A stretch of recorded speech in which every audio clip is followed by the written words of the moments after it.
All right. Why'd you join the service? Were you drafted? How did you get involved with the military? Well, back when I joined in 1968, there was a draft.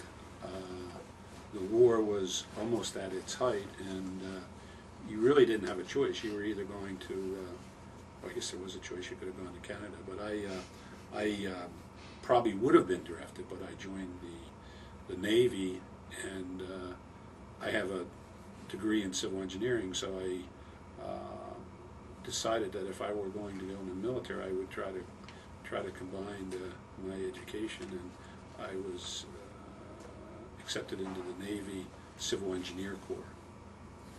All right.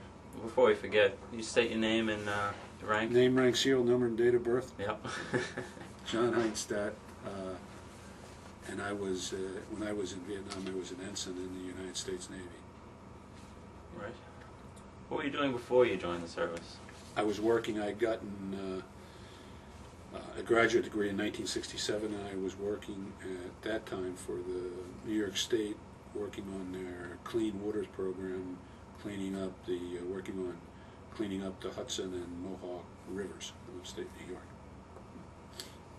How did your parents feel about you joining the service? Well, my father was deceased. He would have been, I think he would have been proud. My mother was proud, but when I went to Vietnam, she was obviously very, very anxious. Yeah. And I was able to, for example, I was able to talk to her on, they had a radio telephone hookup. I was able to talk to her once in the 10 months I was there, and she was just, I could tell that she was very emotional about it. Yeah. Where did you do your basic training? I went through Officer Candidate School in Newport, Rhode Island from July of '68 to November of '68. Right. Was there a culture shock on your part meeting people from all over the country? No. I think because I was originally from, I'm originally from Baltimore, Maryland, and I went to school in New York City, at Manhattan College, and then moved to Albany, New York, upstate New York. So I'd already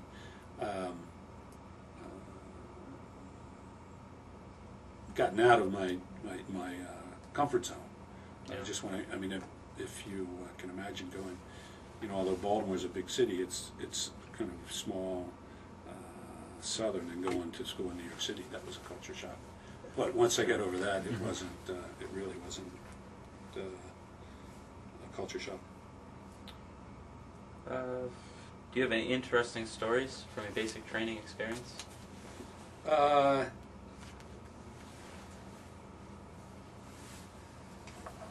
No, well, no. Our basic training was more,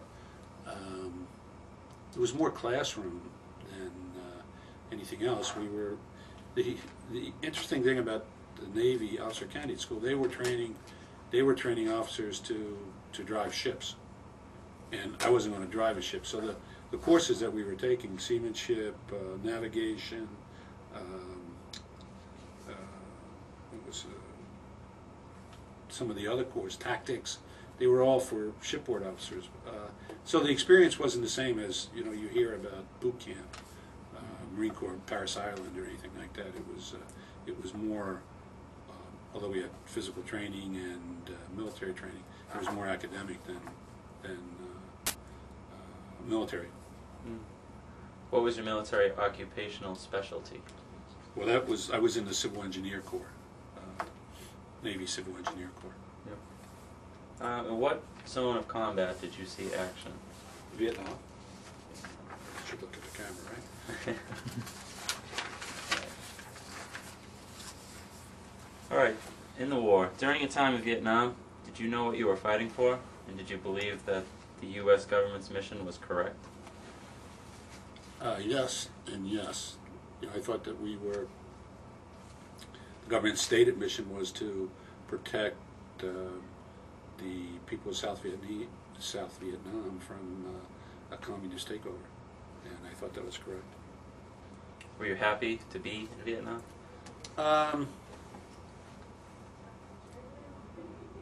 Was I happy? It was a. I was excited. It was a positive experience. You know, it was just part of the life experience. It was, you know, the question might be answered differently if you were talking to someone who was you know, an infantryman that was in constant, Right. you know, trying to take Hill 782 or whatever. But it was an experience. It was exciting. You know, and I think that I don't know. Back then, there were probably not two, but you know, some people just didn't want to go, didn't agree with the policy of the war. Other people thought that this was an adventure, Right. and I think you probably still have that. You still have that today, Yeah. with, you know, young, especially young people. Right. What did you think of the Vietnamese people? You know, we didn't have much direct contact with the Vietnamese people. You know, I don't think I formed much of an opinion of them. Based on that experience, did you notice if American soldiers act racially superior to them? Yeah, I think there were a number of the military that did. You know, if you think back then, this was 1969. There were a lot of the military who were in Vietnam who didn't want any part of it, didn't want to be there, didn't agree with it, and probably that was reflected in how they dealt with the Vietnamese people, who they saw as, you know, the reason they were there, and they didn't want to be there. Let's see. Well, we know you thought this was. Did you think it was a just civil war between the same people? I didn't think it was a civil war. I thought it was a communist, an attempt by a communist regime to take over the rest of the country. I didn't consider that. I wouldn't consider that a civil war, because there was external influence from China and Russia. Yeah. Stop it.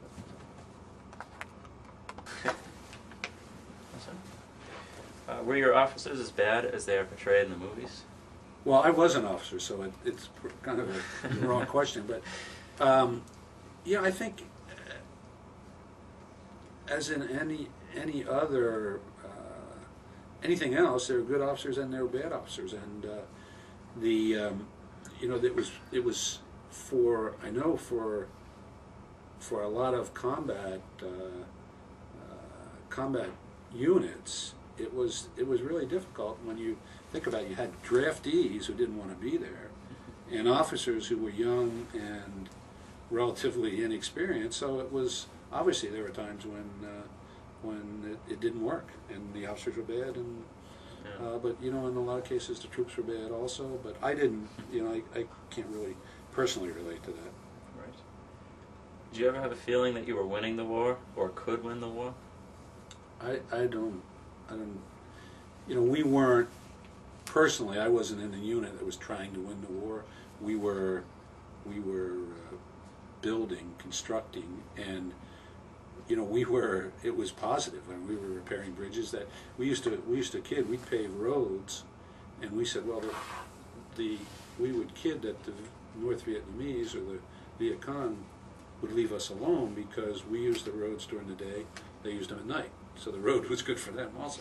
So, you know, we weren't, the question isn't really, we didn't really get into that winning the war, not winning the war. And it was kind of a different war too, because it wasn't a war where you took ground and held it. You know, you took a mountain and or a hill, and then you left, and then you didn't go back. Yeah. But if you read about it, I think that the United States was definitely winning the war, and that if the United States had stayed and been committed, the North Vietnamese were close to giving up. The number of soldiers that they had lost was astonishing, and but we didn't have the way I look at it, we won the military war. We lost at home, we lost the public relations war. Could you trust the native South Vietnamese people? Did you encounter much of that? We had people working in our camp, and the people that were working for us were trustworthy because we were, we paid them well for poor Vietnamese peasants. So it was. I didn't have any personal experience with South Vietnamese people I couldn't trust. Mm-hmm. Did you hate the hippies and college students that were at home? No, just the hippies. It was interesting. I think hate is too strong a word, but I think a lot of us felt that we're serving our country. We're, if you will, sacrificing, and they were against us. I think, obviously with age and wisdom, you realize that, well, that's what we were fighting for, so that the hippies could protest. And that hippies was a kind of broad term that I think anti-war protesters would be a better term. Did you have any combat experiences in Vietnam? Our only combat experiences, our camp, which was right in the northern perimeter of Da Nang, and if you think about the South China Sea is here, and Da Nang is here, and there was a series of American camps all around it, and the Da Nang area was relatively secure, but occasionally we would take mortar shells or rockets into the camp. We never, we didn't have anyone injured from rocket or mortar attacks, but what happened when a siren would go off, and we had all built, what do we call them? Bomb shelters, what do we call them?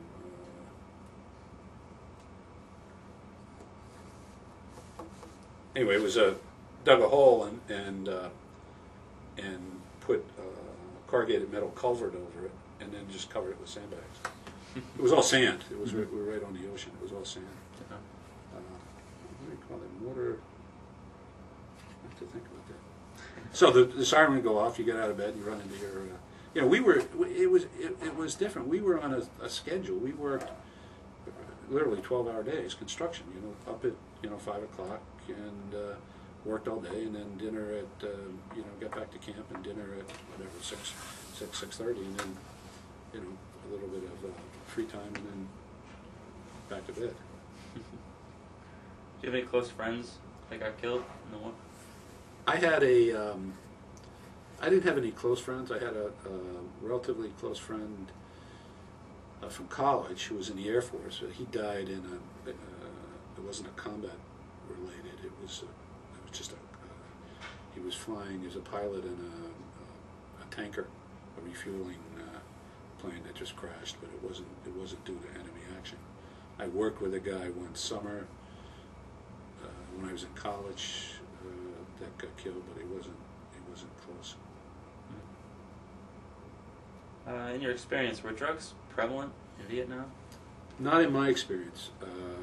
We had, I think, one case of catching somebody smoking marijuana, but in our unit, they weren't prevalent. I don't know. You read and see movies about how prevalent they were. I didn't have any experience with that. In our unit, they weren't prevalent at all. Yeah. Did you become disillusioned in your mission while you were in Vietnam? When you got home? Not at all? Not at all. No? No. How were you treated when you got home? I didn't have the experiences that you read about, getting spat on or anything like that. I just never, the people I knew, I was treated great. Do you feel that Vietnam was a mistake?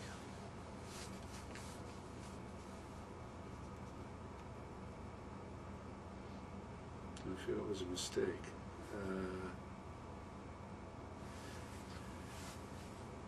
I don't know if I don't think it was a mistake. I think it was